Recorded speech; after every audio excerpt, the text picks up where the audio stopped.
Imagine being so deep in debt, so insanely broke, that your only way out is drawing a magic circle on the ground in the pouring rain and trying to sell your own soul. That's exactly how our story begins. We see a young man on his knees, completely desperate, begging the heavens. He calls out to a divine entity, asking for fame, power, and extreme wealth. The reason? He needs to cure his mother's terminal illness and, of course, pay off the mountain of debt that's destroying his life. But reality hits harder and faster than any miracle. His phone lights up in the dark with a notification that is every adult's worst nightmare. Loan application rejected. As if that wasn't bad enough, the screen shows a terrifying outstanding balance of $110,000, with a ridiculous payment deadline of just 1 hour. If he doesn't pay, the total debt of over $1 million is going to increase even more. The pressure is so heavy that he can even hear the creepy voice of the debt collector echoing in his mind, threatening him for trying to run away.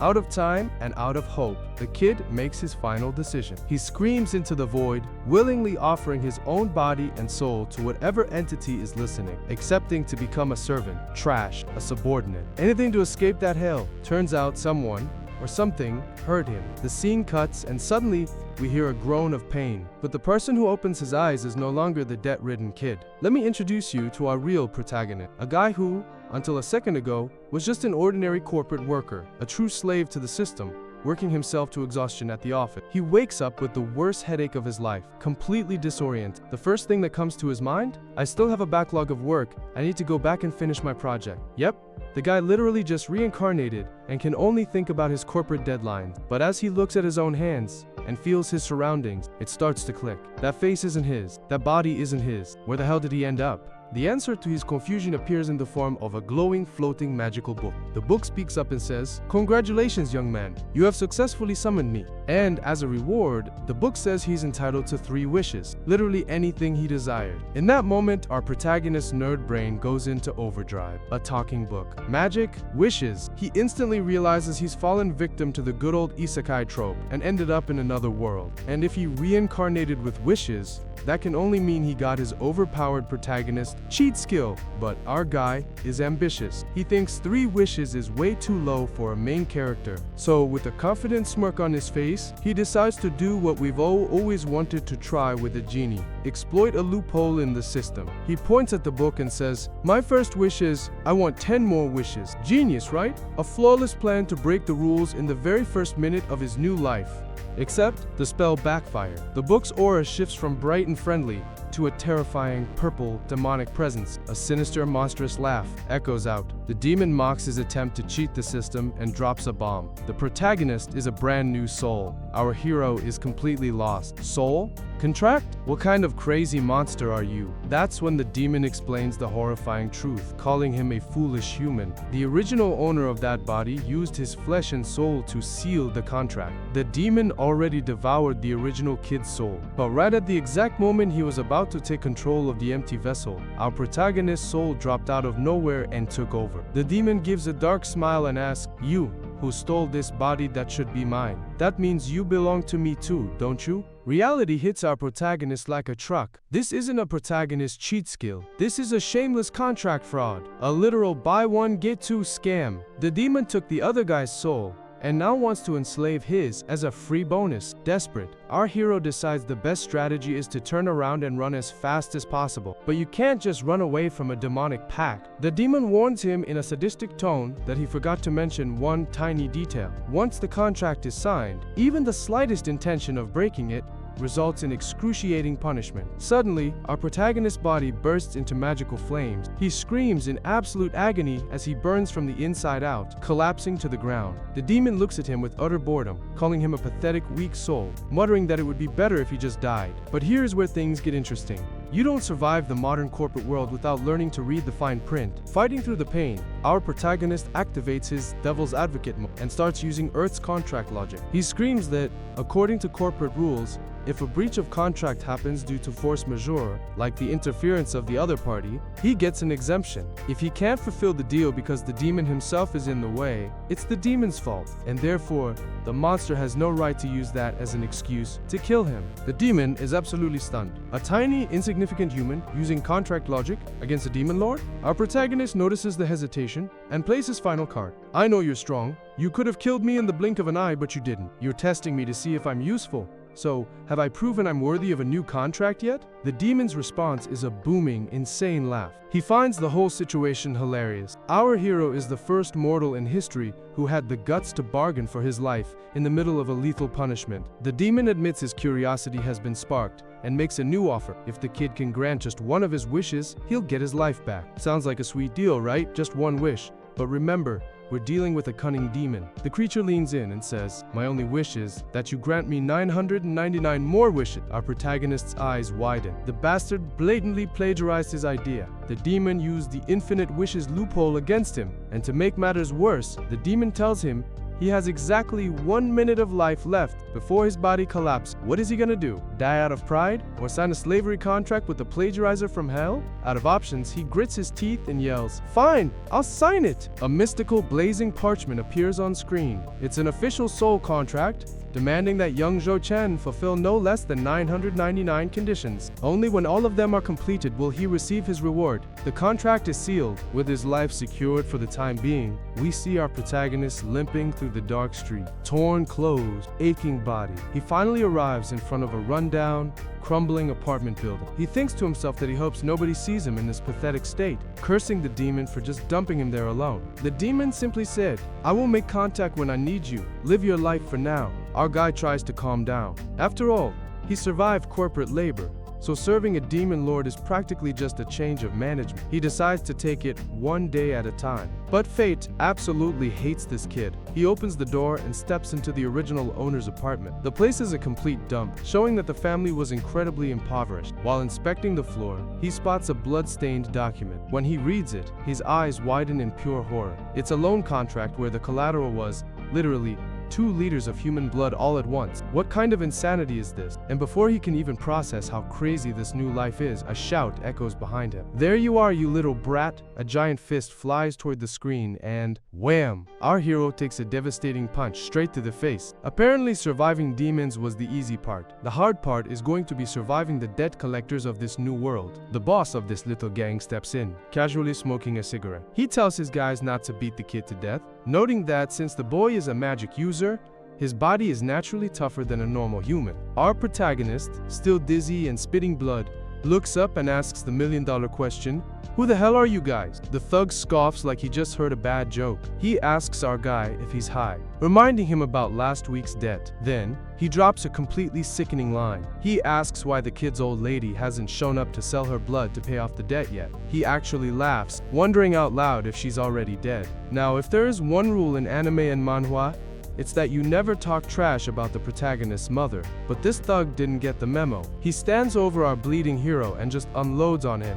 He calls the mother incredibly stupid for risking her own life and borrowing money for a piece of trash like him. He looks our protagonist dead in the eye and tells him he was born a useless, talentless loser. A failure who only knows how to daydream about making it big while drowning in debt. To top it all off, the thug sneers and says that both the kid and that old woman aren't even fit to wipe his shoes. As those cruel words echo in the room, something clicks inside our protagonist's mind. Memories that don't belong to him start flooding in. The memories of the original owner of this body, Zhou Chen. We see a heartbreaking flashback. A young, crying Zhou Chen is sitting with his mother. He tells her he doesn't want to be a loser anymore. He had a nightmare that she worked all day until she collapsed from exhaustion and never woke up. The little boy is terrified. What if he can never awaken as a magic user? What if he can't protect her? But his mother just gently smiles. She tells him not to worry, that even if the sky falls, she will bear the weight of it for him. She asks her son to just believe in himself. Back in the present,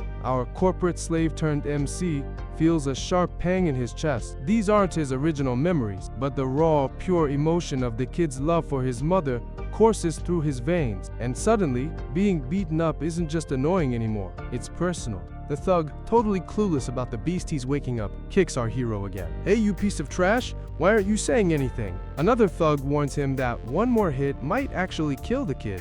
But before another strike can land, a massive, terrifying rumble shakes the room. The boss's eyes widen in shock. He looks at the kid on the floor and realizes something is very, very wrong.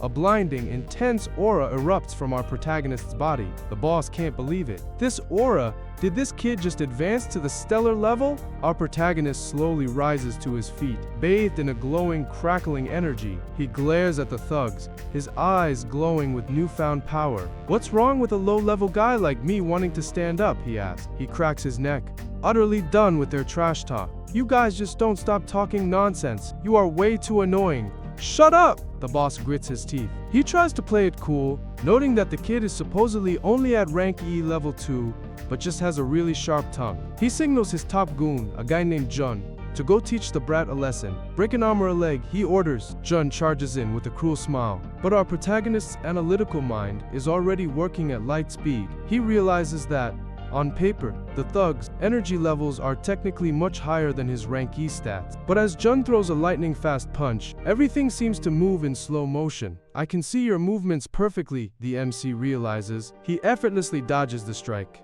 Jun blinks, completely bewildered. Where did he go? Before Jun can even process it, our boy delivers a bone-crushing counterattack. Jun screams in agony, flying backward. He's absolutely terrified. How can a rank E level 2 kid possess this kind of overwhelming strength and speed? Seeing his buddy get wrecked, another thug tries to play dirty. He sneaks up right into the protagonist's blind spot, aiming a lethal strike, yelling that he's going to break every rib in his body. But you can't sneak attack a guy who is currently being buffed by a demonic cheat code. Without even turning his head, our protagonist effortlessly blocks the strike and launches a devastating counter. The thug coughs up blood, completely baffled. He knew my exact position without even looking? In a matter of seconds, the entire gang is wiped out, groaning on the floor. The last conscious thug is now shaking like a leaf, begging for his life. He screams that they were only following orders from a guy named Lin Yu, who sent them to collect the debt. Our MC's eyes narrow. Lin Yu? He remembers the name. He looks down at the terrified thug and delivers a chilling message. Go tell him I'll pay my own debt. Tell him to back off.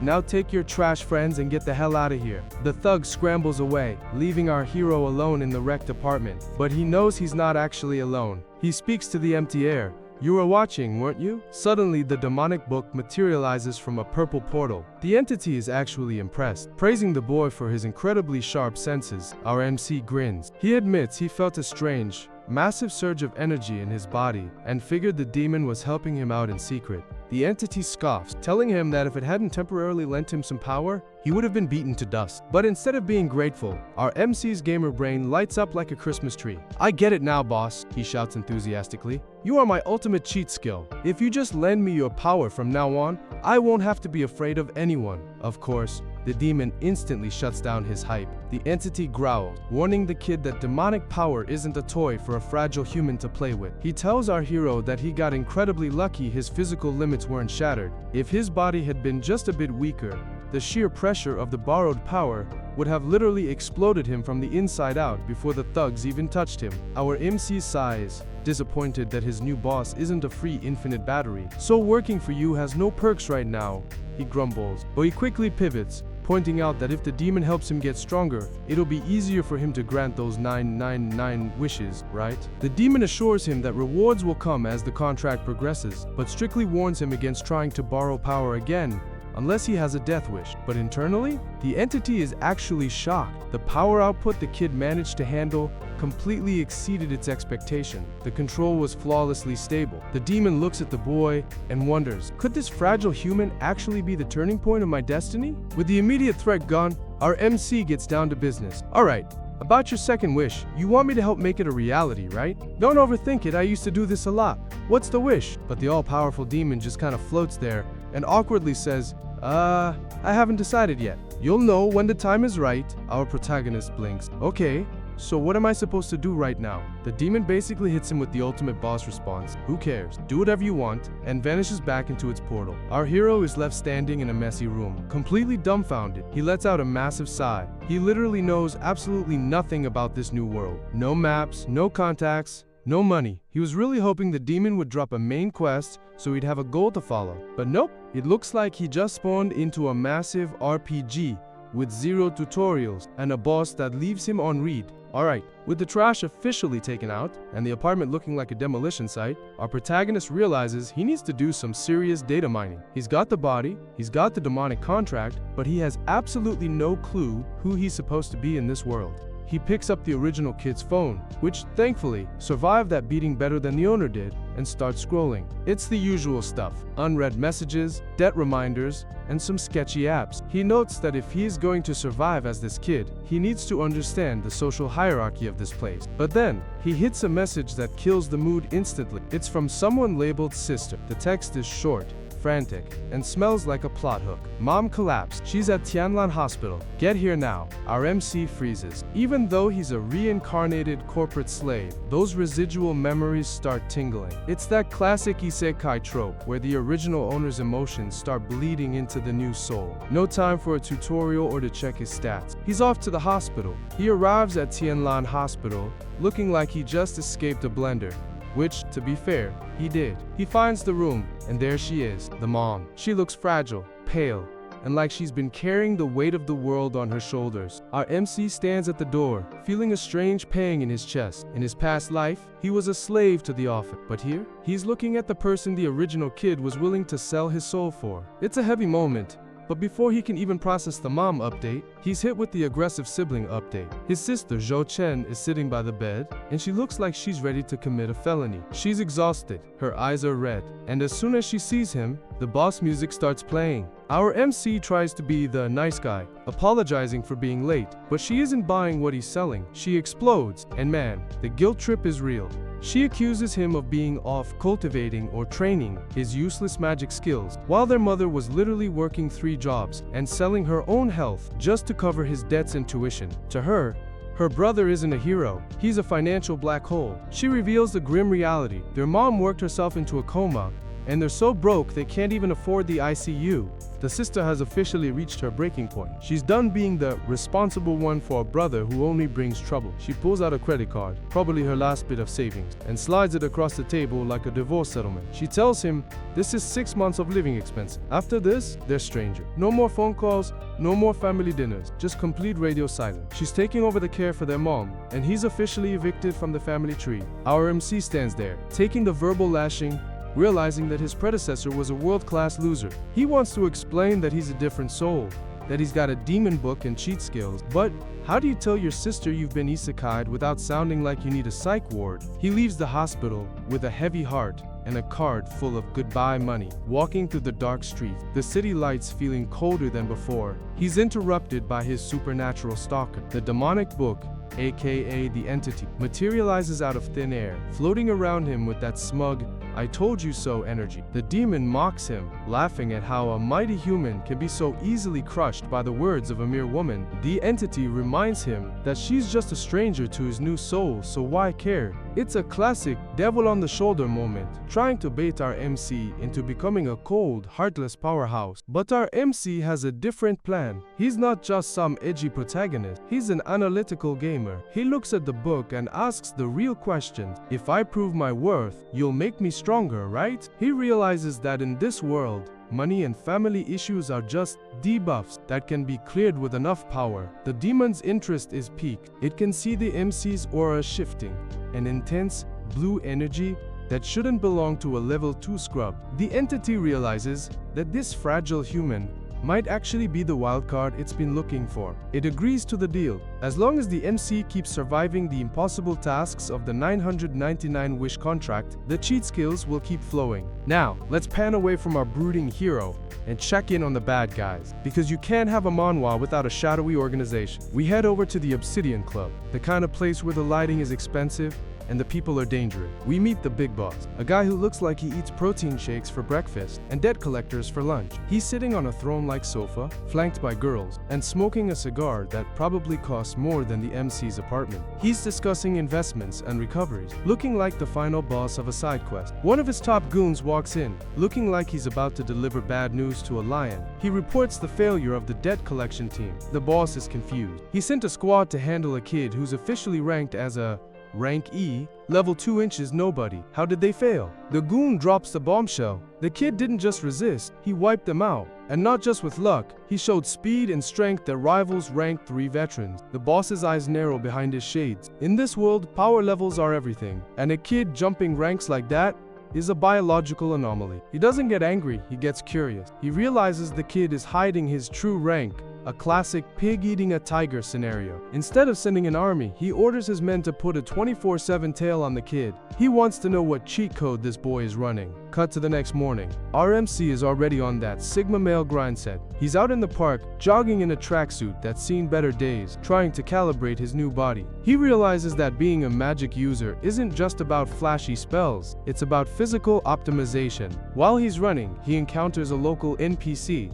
a neighborhood uncle, who's basically the shady merchant of the park. This guy is hawking Elot brand Star Power supplement. In this world, these are like magic vitamins that help you cultivate fast. The catch? They're overpriced junk. The uncle tries to sell him a bottle for 400 credits, claiming it'll make him a god. Our MC, having survived corporate marketing in his past life, sees through the scam instantly. He's got no money to waste on RNG supplements when he has a demonic contract. He heads to a workout station to test his raw stats. He starts doing pull-ups, and the speed is insane. 1, 2, 10, 50. He's not even breaking a sweat. He realizes that his stellar level aura has fundamentally rewired his muscle. Even at rank E, his passive buffs make him stronger than 90% of the population. He's smiling, feeling the rush of power, realizing that if he keeps this up, he won't just pay off the debt, he'll own the whole bank. It's that satisfying moment in every isekai, where the MC realizes just how broken his new abilities are. But as he's admiring his gains, reality rings his bell, literally. His phone buzzes. It's the class representative, and she sounds like she's about to give him a detention through the screen. Turns out, his sick leave is over, and the school is demanding his return. Our MC sighs. Even with a demon book and godlike strength, you still have to worry about attendance records and exams. He realizes that school is the perfect place to hide his true power while gathering intel on other magic users. Plus, in these stories, the school is always where the young masters and heroines hang out. It's time for the undercover powerhouse arc to begin. We see him finally entering the classroom. The teacher is at the board, droning on about the economic impact of magic users in the modern era. It's boring, it's academic, but our MC is listening intently. He's scanning the room, looking at his classmates, seeing the power levels floating in his mind. He realizes that this school isn't just a place for learning, it's a ranking ground. To save his mom and prove his sister wrong, he's going to have to climb this ladder, one rank at a time. The corporate slave who used to hide in a cubicle is gone. Now, he's a player in a game where the stakes are life, death, and 999 wishes. And the first lesson? Class is officially in session.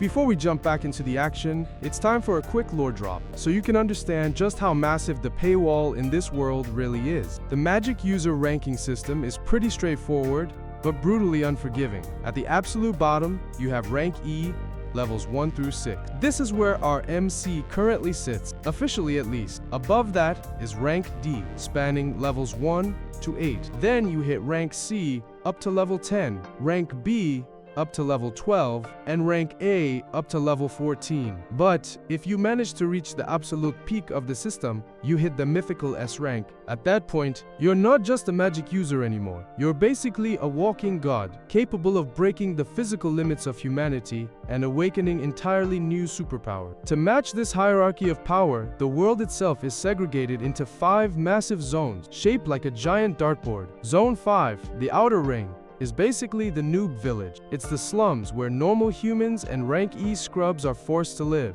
If you want to move up in life, access better resources, and actually see what the world has to offer, you need to reach at least rank D to enter Zone 4, the inner city. And for our MC, getting into that inner city isn't just a goal, it's a necessity if he wants to gather the crazy amount of resources he needs to satisfy his demonic contract and save his mom. Cut back to reality, and our MC is sitting in class, trying to keep a low profile. But of course, you can't have an isekai school setting without an arrogant NPC bully who thinks he's the main character. The class bully and his lackeys are having a good laugh at our boy's expense. Sure, Our MC might have aced the written academic exams, making him a total nerd on paper, but the bully loudly points out that his practical combat score is literal garbage. Before the bully can keep yapping and dragging the vibe down, the teacher, an older lady who clearly doesn't get paid enough for this, claps her hand. She cuts the banter short and orders everyone to change into their tracksuit and head down to the field for physical education. Combat class is officially in session. Out on the field, the MC is doing some light stretching, minding his own business, and calibrating his newly buffed muscles, but the bully squad just can't take a hint. One of the lackeys strolls up with a punchable smirk, mocking our hero and asking if he isn't bored of being the school's punching bag yet. The main bully steps up, clearly looking to farm some easy XP off the class weekly. He complains that our MC stared at him funny a few days ago. He brings up the written test scores again, calling him a pathetic nerd who can't fight. Our MC doesn't even blink. He just channels his inner Sigma, looks the bully dead in the eye, and drops a cold, hard roast. A trash rank 1 is still trash, no matter how loud it barks. The bully's fragile ego shatters instantly. He goes absolutely feral, screaming that he's going to tear the MC's mouth apart. He ignites his fist with a burst of fire magic and throws a haymaker straight for our hero's face. But remember, our boy is running on that demonic cheat code now. Without even breaking a sweat, the MC casually raises his hand and catches the flaming fist like he's grabbing a baseball out of the air. The fire instantly sizzles out. The bully is completely dumbfounded. He tries to pull his hand back, but it's like it's locked in a vice grip of solid steel. Our MC's eyes glow with a terrifying, piercing blue aura. The sheer pressure of his hidden strength forces the bully down to his knees, trembling in fear. But before the MC can accidentally break the guy's arm, a massive, oppressive red aura floods the field. The gym teacher, Mr. Tian, a legitimate rank D powerhouse, steps in. His eyes are glowing red, and he barks at the MC to let the kid go. Knowing he's not ready to fight a mid-boss yet, our MC gives a polite smile and releases his grip, acting like nothing happened. Mr. Tian gives our hero a heavy, warning glare before turning to address the rest of the class. The playtime is over, and it's time for the real deal. He announces that the school assessment tournament is exactly 3 months away. This isn't just some standard midterm, this is a make-or-break survival game. The top-ranking students will secure a spot in the elite academy, which basically guarantees a one-way ticket to the inner city. To help the students prepare, the school administration managed to secure a batch of grade A enhancement potions. These things are basically legal, magical steroid. The catch? They cost 6,000 credits a pop. The teacher strongly advises everyone to buy them if they don't want to get left behind. Yeah, even in a magical fantasy world, the game is still totally pay to win. Next up is the physical evaluation. The students are lined up in front of a magical gravity bar for a pull-up test. This isn't your standard gym equipment. The bar uses magic crystals to multiply gravity, making every representative feel like lifting a car. One student is currently fighting for his life, sweating bullets, and completely gassing out at just 24 reps. Another, slightly more athletic kid manages to hit 50 before collapsing. Our MC watches this pitiful display of human weakness when the class rep, the glasses-wearing girl from earlier, walks up to him. He asks her where she's been hiding lately, noting that she skipped a few classes. She stammers out a nervous excuse about being busy, but our MC's analytical eyes notice something else. She didn't buy the overpriced magic steroids. She nervously admits that she's completely broke and just couldn't afford the 6,000 credit paywall. Relatable. With a heavy sigh, she walks off to take her turn on the torture bar. As the class rep jumps onto the bar and immediately starts struggling against the intense gravity, the gym teacher is standing to the side, doing some greedy mental math. He notes that out of the class, about 25 students actually coughed up the cash to buy 2 bottles of the potion each. That's 50 bottles sold. You can almost see the dollar signs in his eyes as he calculates his shiny commission. But then he glares at the students who didn't buy the potion, especially our MC. In his mind, these broke kids are just wasting oxygen and dragging the school's average down. He decides right then and there that he's going to use the MC as the ultimate negative example. A cautionary tale of what happens to losers who don't embrace the pay-to-win microtransactions of his classroom.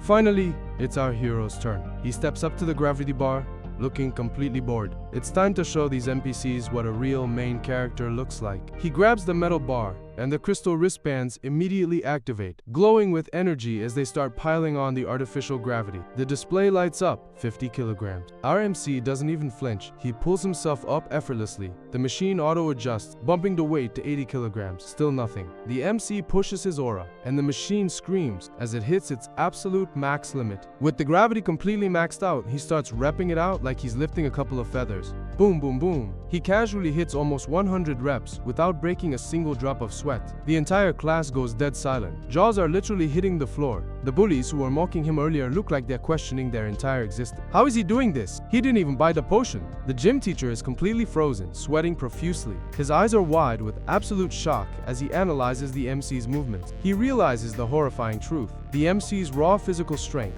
has already broken through to the rank 2 level. But instead of being proud of his student, the teacher is fuming. Our MC just completely shattered his business model, proving to the whole class that his 6,000 credit potions are basically an expensive scam if you actually know how to grind. Meanwhile, behind the scenes, a massive administrative crisis is unfolding. Cut to the principal's office, which looks fancy but smells like impending doom. The principal is on the phone, absolutely screaming in panic, wiping sweat from his forehead. It turns out, the higher-ups in the government have officially cut the funding for all lower-tier schools. The city administration only cares about producing elite magic users now, meaning all the budget and resources are being funneled into the top academies, leaving trash-tier schools like this one completely out to dry. The principal slams the phone down in despair. They are completely out of money. They can't afford new equipment, and they definitely can't afford more of those enhancement potions. He looks at his staff and delivers a ruthless do-or-die ultimatum. If they don't discover and cultivate a rank 3 prodigy within the next 3 months to prove their worth to the government, the school will be permanently shut down. With their backs against the wall, the administration makes a dark decision. They are going to funnel every single drop of the remaining resources into one single top student and completely abandon everyone else. The school just turned into a battle royale, and our MC is right in the crosshairs. Want a part 2? Then subscribe and comment. Part 2.